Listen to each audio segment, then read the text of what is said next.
It happened in seconds, but it was the kind of moment that stays with you forever. A room full of people, and one voice that cut through everything. Not soft, not careful, sharp, and intentional. And just like that, every eye turned, not to listen, but to watch him. You could see it clearly. Not everyone spoke, but their faces said enough. The small glances, the hidden smiles, the quiet judgment. Sometimes, people don't need to say anything for you to feel exactly where you stand. There was no anger on his face, no embarrassment either, just control. The kind of control that makes people uncomfortable, because they expected something else. But he stayed still, like a man who knew something they didn't. And then there was Kemi, confident, vocal, always certain. The kind of presence that fills a room quickly and dominates it even faster. She didn't just speak. She commanded attention. And she knew it. To them, he was just another employee. Quiet, reserved, easy to overlook. No noise, no presence. The kind of man people ignore until they have a reason not to.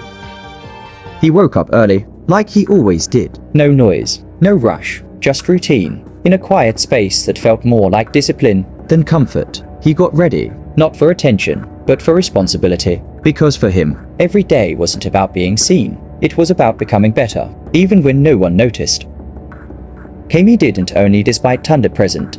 She felt that he doesn't belong here. It didn't start that day. Little comments, small corrections, subtle dismissals. Each one light on its own, but heavy when repeated. And slowly, a pattern began to form. She corrected him, not privately, but where everyone could see. Not gently, but in a way that made a statement. And the room watched, because moments like that always attract attention. She stood in front of the team, addressing everyone, confident, controlled, in charge. On the surface, it was just a normal meeting, but if you paid attention, you would notice it. The way her words kept circling back to him, the slight pauses, the side glances. It wasn't direct, but it was intentional, and Tunde noticed. That night, he didn't leave with the others. The office grew quiet, one by one, lights going off, but he stayed, seated there, alone, with nothing but his thoughts and his laptop, not trying to prove anything to anyone, just working, because sometimes, the only place you find clarity is in silence. He prepared, quietly, no announcements, no noise, just focus, because when a man decides to prove something, he doesn't argue, he works.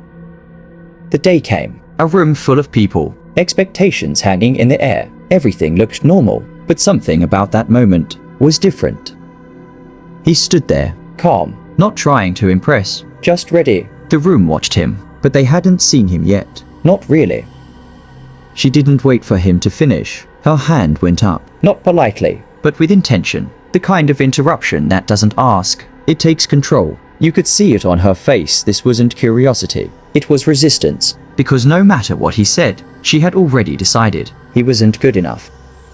She stood up, and this time, she didn't hide it. Her words came sharper, heavier, no longer about the presentation, but about him. She questioned him openly, challenged his position, right there, in front of everyone, and the room went still, because this wasn't correction anymore. This was disrespect, fully exposed.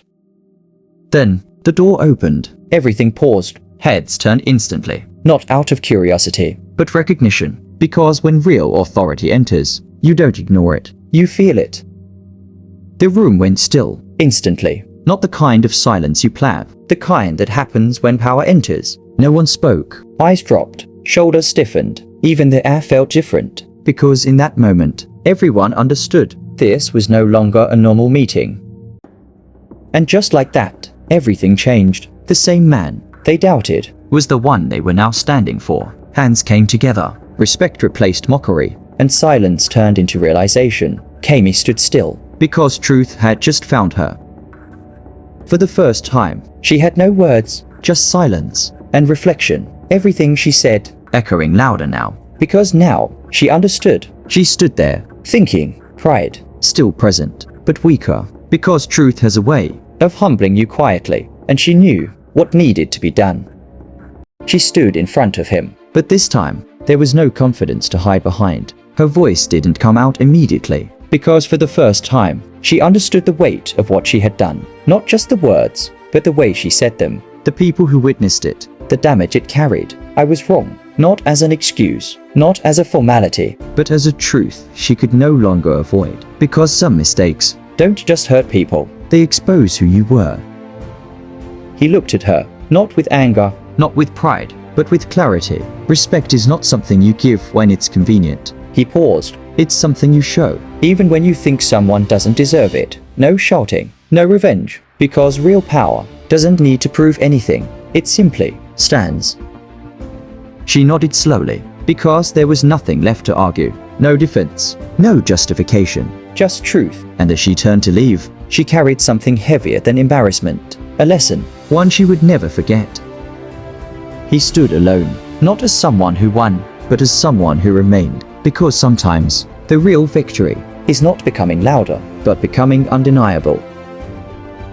Never mistake silence for weakness. Some people don't speak, not because they are empty, but because they are still building. And the truth is, the same person you overlook today might be the one you will stand for tomorrow. So be careful how you treat people, especially when you think they don't matter, because respect is not for status, it is for humanity.